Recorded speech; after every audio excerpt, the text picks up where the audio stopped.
There are various tests which are used to diagnose hydrosalpinx, and one of these would be a transvaginal ultrasound, in which the gynecologist can visualize using ultrasound the swollen fallopian tube.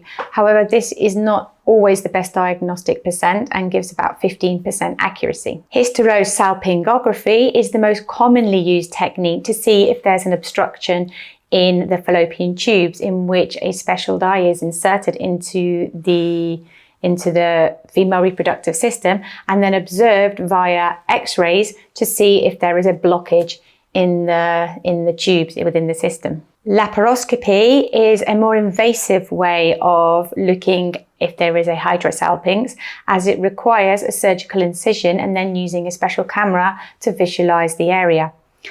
However, the advantage of this is if there is a hydrosalpinx present, the surgeon can then perform the corrective procedure at the same time. Obviously, as this is a surgical procedure, anesthesia and a surgical environment is required.